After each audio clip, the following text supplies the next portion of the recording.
Tout va bien. Ah, vous avez entendu comme mon corps a craqué?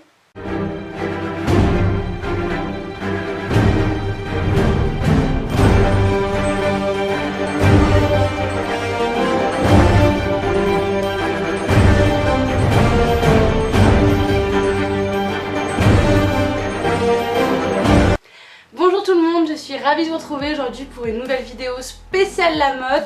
Et oui, ça y est, c'est déjà la troisième vidéo de la mode, ça approche tellement vite. N'hésitez pas à mettre un pouce bleu si vous avez hâte d'y être. En tout cas, moi j'ai trop hâte, même si j'y vais qu'en touriste.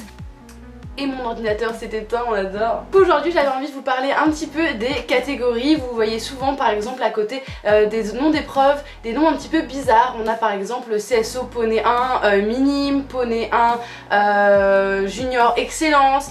Voilà, qu'est-ce que ça veut dire, comment sont classés les cavaliers, je vais tout vous expliquer aujourd'hui. Je précise avant toute chose que cette vidéo est tournée pour le Généralier Open de France 2018, donc on est en 2018 si jamais vous voyez cette vidéo en 2019 ou les années en plus. Je vous dis ça parce que on va parler aujourd'hui des âges et des dates de naissance, donc forcément ça va changer d'une année à une autre. Voilà, on va commencer maintenant, c'est parti! Alors on va commencer par les plus jeunes, la catégorie d'âge poussin, donc va concerner cette année les enfants qui sont nés en 2008 et 2009. Pour la catégorie d'âge benjamin, ça va concerner les enfants nés en 2006 et 2007. Ensuite on va passer au plus grand avec la catégorie minime 1 qui va concerner les enfants nés en 2005, les minimes 2 vont être les enfants nés en 2004. Ensuite les KD1 vont être les enfants nés en 2003, les KD2 les enfants qui sont nés en 2002. Ensuite on va passer aux ados avec les juniors. Donc pour les juniors 1 c'est les personnes qui sont nées en 2001 et pour les juniors 2 c'est pour les personnes qui sont nées en 2000. Ensuite on va passer aux adultes, donc là ça va plutôt concerner la semaine club et on va commencer par les jeunes cavaliers qui sont les personnes qui sont nées entre 1997 et 1999. Ensuite on va voir les jeunes seniors, dans lesquels je fais partie, oui, qui vont être nés du coup entre 1992 et 1996. Et ensuite on va avoir les seniors qui sont de 1979 à 1991 et ensuite on va avoir les majors qui sont de 1978 et avant.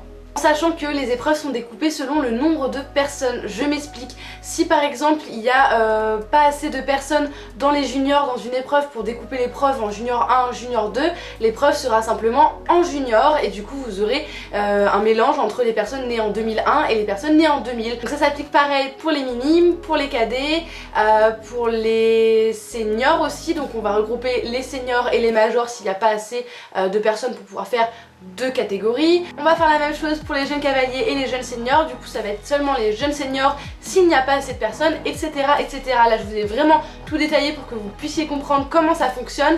J'espère que j'ai été assez claire d'ailleurs.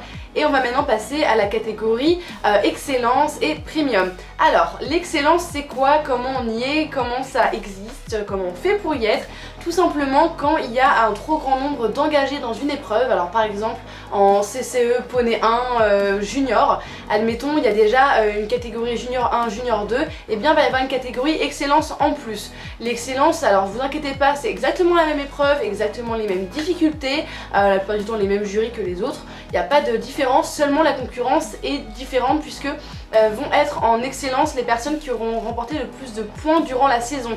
Je m'explique, c'est pas forcément les personnes qui auront fait le plus de concours, mais plus les personnes qui auront fait le plus de classements en fonction de leur participation, donc c'est au prorata également qui auront participé au plus gros concours, c'est-à-dire que par exemple les tournées des As pour les épreuves poney vont remporter plus de points que des concours seulement régionaux, etc. Vous avez aussi justement les championnats régionaux et départementaux qui rapportent plus de points, d'autant plus si vous faites des classements dans ces épreuves là, vous aurez plus de chances d'être en excellence. Voilà comment ça marche. Pour le premium, alors là on n'en trouve pas forcément en CCE mais plus en CSO pur parce qu'il y a énormément d'engagés. C'est encore au-dessus de l'excellence, pareil s'il y a trop de personnes engagées dans une seule catégorie d'âge, il va y avoir une catégorie excellence et une catégorie premium. Alors encore une fois tout ce qui change ça va juste être la concurrence puisque vous allez vous retrouver en concurrence avec presque les meilleurs de France entre guillemets de votre catégorie et de votre âge bien évidemment, en tout cas les personnes qui auront remporté le plus de points.